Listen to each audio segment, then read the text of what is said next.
let's go to the setup, because he's not going to give me this, of course. So I'm going to be in mount, and his whole thing, of course, is to keep his elbows close to his body, right? He never wants to be over here. That's the end of that's death, you know? So you've probably seen the whole elbow walking thing. So you can connect the top of your elbow to his elbow here, and then you walk.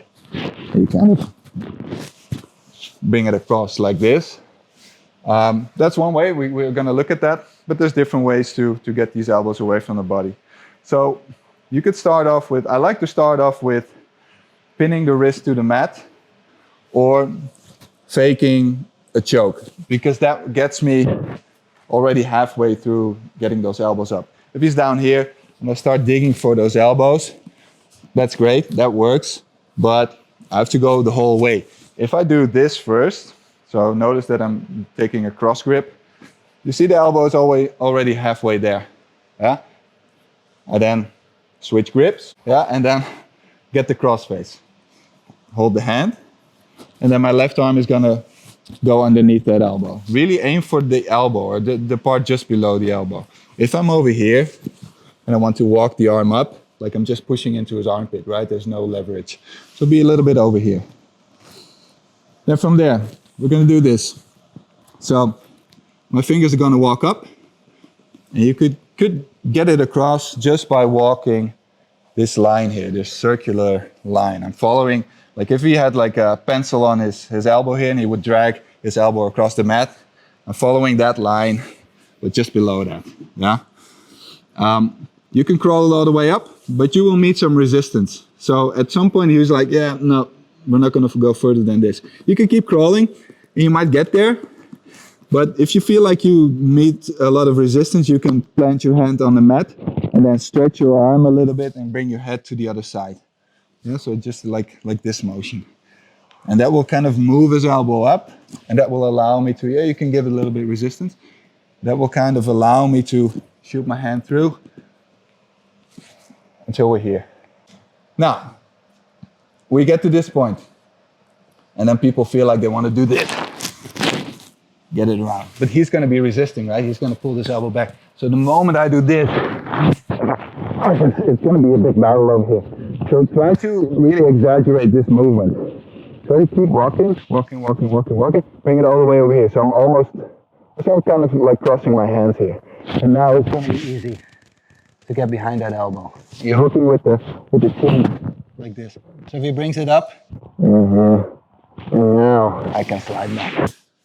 We could get into our position. I'm sliding back because I want to get that shoulder underneath the chin. And then I'm dropping my hip again, keeping my leg over the hip, and then we can go for our finish. Yeah?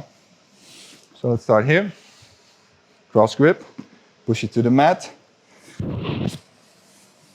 Regrip.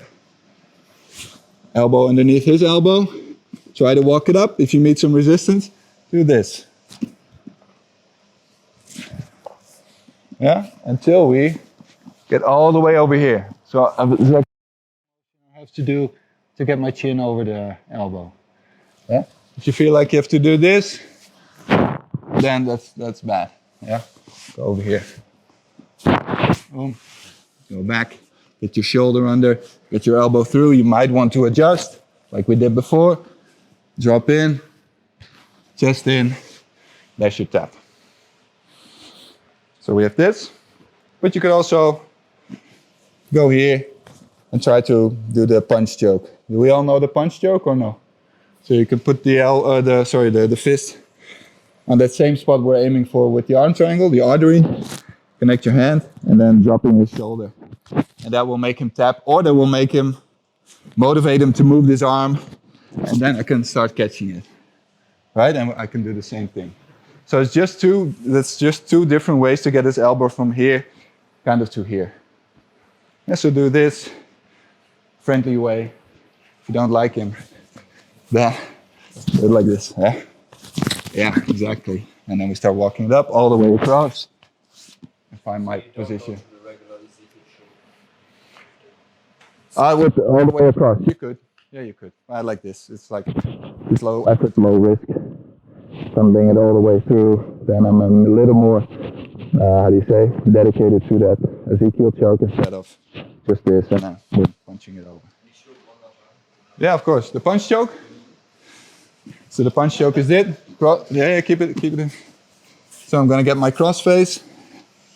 I'm gonna get my fist to the artery, drop my elbow, connect to my wrist, and now I'm gonna push everything in as much as I can, but I'm also gonna drop my shoulder in like this.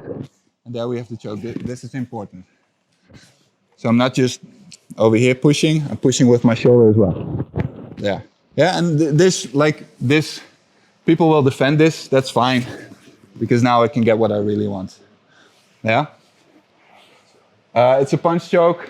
There's no punching involved, okay? So it's place the fist gently against the strap. Does this make sense?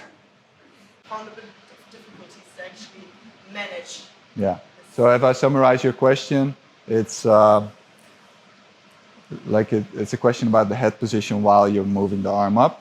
And you say you're moving the head up because you feel like you need that space. But think about moving the head across, because if I'm moving up, then I'm giving that space to that elbow, right? So let's say we're here. Yeah? Like at first my head will just be over here on the right side of his head, right? So, and I will keep walking, and I can keep it here if I can keep walking. If I can get the arm up just doing this, that's fine, right? But now if I need some leverage, like I'm running into resistance and I cannot get through that resistance, then I will have to move my head a little bit over here. Yeah, because now you see I'm straightening my arm, making it straight here. So you see I'm pushing it with this, like a little lever over here. And then I shoot my hand up. So my head goes from here to here. But at no point am I doing this. You feel like you want to do this maybe so you can stretch the arm, but now there's more space for the elbow, right? So move it across. There. There. Boom. Yeah? And you keep walking up like that.